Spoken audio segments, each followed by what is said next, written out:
So this is a conversation that I think we need to have as Vancouver Canucks fans in 2026. Right now, the Vancouver Canucks are last place in the NHL. Say what you want about them finally winning a game. Nobody beats the Vancouver Canucks and keeps them out of the win column 12 games in a row, cough cough Washington. The Canucks finally won last night, and that was great. But they're still dead last, and they are last by a pretty significant margin. They were down by 9 points yesterday. Now they're down by 7 points, in a tie for second worst and third worst between St. Louis and Winnipeg. But the Canucks right now have a 25.5% chance at drafting first overall. The highest odds, yes, out of any NHL team, but still, it's a quarter chance. The Vancouver Canucks have a higher chance of not drafting first. They could drop one spot, they could drop 2 spots. It's mathematically unlikely, but it's possible they go from 1 to 3. With that in mind, there are a number of prospects that you can say are worthy of being near the top of the draft floor. And the question that I want to ask y'all is, who do the Vancouver Canucks take if they go third? See, here's the thing. The consolidated ranking says that Gavin McKenna is the number 1 prospect this year, Keaton Verhoeff is the number 2, and Ivar Stenberg is the number 3. Vancouver reportedly really likes Tynan Lawrence, and then there are other conversations that you can have about Caleb Malhotra, who is ranked all the way at 21st on the consolidated list. Again, this is the consolidated list, so it's not one particular ranking, it's the combination, the aggregate ranking of all these other scouting outlets put into one. Elite Prospects just summed up all the results and averaged out. You have Caleb Malhotra down here at 20. Keaton Verhoeff is number 2, Stenberg is 3, McKenna is 1. What does that mean for Vancouver? Well, I have already had conversations with other Canucks fans in my circle, and I've seen this argument pop up on various parts of social media too, saying, hey, I almost wish the Canucks dropped to second overall. They go number 2 because they'll just take whomever is left between Stenberg and McKenna. The idea that Canucks fans are so poisoned by the choice that they can make and the potential of getting the choice wrong that they'd rather just have another team make the choice for them. Here's the thing. There are a number of arguments that you can say push a guy like Gavin McKenna to number 1, or Stenberg to number 1, or even Verhoeff to number 1.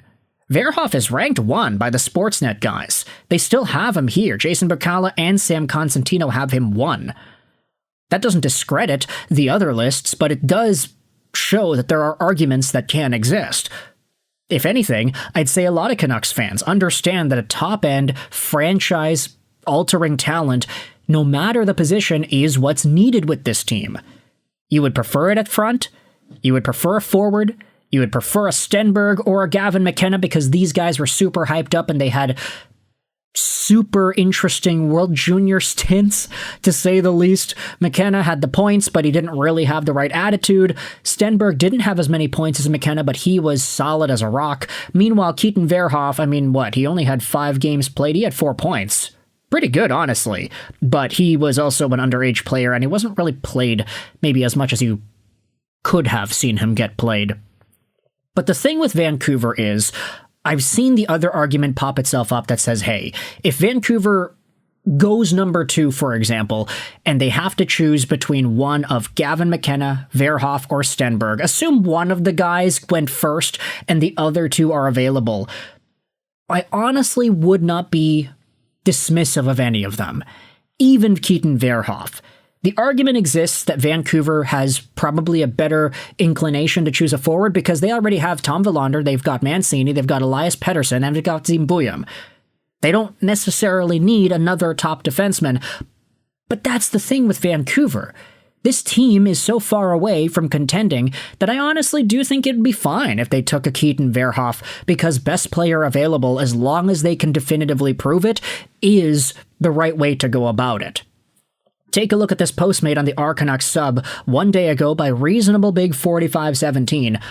Who are you hoping the Canucks get at number 3? Just for the sake of discussion, assume the Canucks continue to tank and lose the lottery in classic Canucks fashion to drop to 3. It's very likely that Stenberg will be gone. And I'd say there's a 10% chance that a GM sees McKenna's weak defensive play and passes on him. High chance he's off the board too. In this position, what's the move? The Canucks need elite forward talent, but nothing jumps out after the top 2. Do we go for another defenseman to add on to Bouillon and Villander even though our offense is putrid? Assuming McKenna and Stenberg are gone, Keaton Verhoeff is the clear-cut best pick for me. Yes, this team needs new forwards like no tomorrow, but drafting for position over talent is what got the Canucks Juolevi over Tkachuk. Key Investment 688 says, agreed, adding Verhoeff makes Hronek a trade chip later down the road. Verhoeff-Villander on your right side, top 4 for the future, is really good. Hronek, Villander, Verhoeff is a very good right-handed defense core.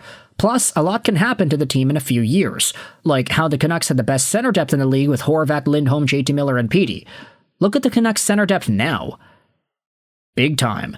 The goal should be to accumulate as much talent as possible. It's much better to have extra pieces that can be used as trade chips instead of trying to cobble together assets to patch holes.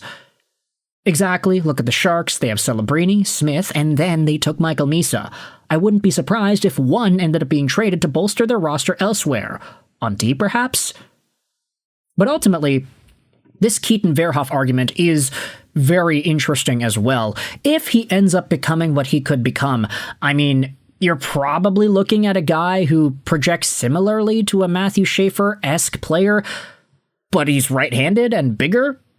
Keaton Verhoeff, of course, he's not the top-tier point producer like Schaefer has been for the New York Islanders, but he's been so solid, so ready, I would say, to take on big minutes and a big role. He's almost like a more developed and more mature Artyom Levshunov, if you say like that. So Verhoeff, being a Vancouver Canucks target, obviously you'd say that the right side is a little bit crowded with him in the fold, but that doesn't really matter, I think, when you're just acquiring value. If the Vancouver Canucks were to go the route that it seems like they might actually go, if they prioritize getting a center at this year's draft, they might just go out there and get Tynan Lawrence, who, for his credit, is ranked 5th overall on the consolidated list, but he isn't really a guy that I think many people have a strong opinion about towards being a top 3 pick. Like, he's ranked 11th by Elite Prospects. He's ranked 9th by Craig Button. He's ranked 6th by Chris Peters, 13th by the Hockey News Kennedy. There are some outlets that have him a lot higher, like Tony Ferrari has him number 2. That's really high. Cam Robinson has him number 2 as well.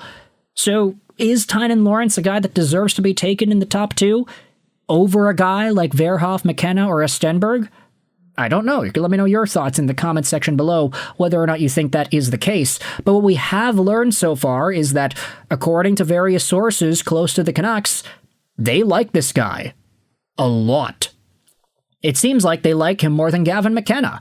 The words that we were hearing from, I think it was Rick Dhaliwal, I'm not too sure, but based off of some of the insider info, it seems like the Canucks really like Stenberg. They really, really like Tynan Lawrence, even though Lawrence could go a lot lower than Stenberg at this point in the NHL draft projections. So if Vancouver slips from number 1 to number 3, does that get your spidey sense going? Do you think it's a little bit risky to take a guy like Tynan Lawrence in the 3rd overall spot, or do you think Vancouver should trade down instead? Let's say trade down from 3 to maybe 6 or 7. If Tynan Lawrence is still available at that spot, then you can go with him, but if he's not, then you could just go for a Caleb Malhotra instead because they want centers. There are a number of ways you can attack this situation. Obviously, we don't know how it's going to go down. The Canucks are still in first place positioning for the draft picks this year, but until the lottery is done, we won't know where they will finalize their pick. With all this said, though, I want you to let me know your thoughts in the comment section below. Imagine Vancouver drafts 3rd. Who do they take? Assume McKenna and Stenberg are off the board. Do you go with a Keaton Verhoeff? Do you see the team take a Tynan Lawrence? Do you want to trade down? Do you want to take Malhotra? Do you want to take somebody else? I mean, all these other guys are pretty good too. Ryan Lynn, Vancouver Giants dude right there. Viggo Bjork is the brother of Wilson Bjork, who happens to be a Vancouver Canucks guy, so there's a really nice Swedish connection if you wanted to stick with these Swedish family ties. Let me know your thoughts in the comment section below. Where do you think the Vancouver Canucks should go with their draft pick this year? I hope you enjoyed this video. And bye.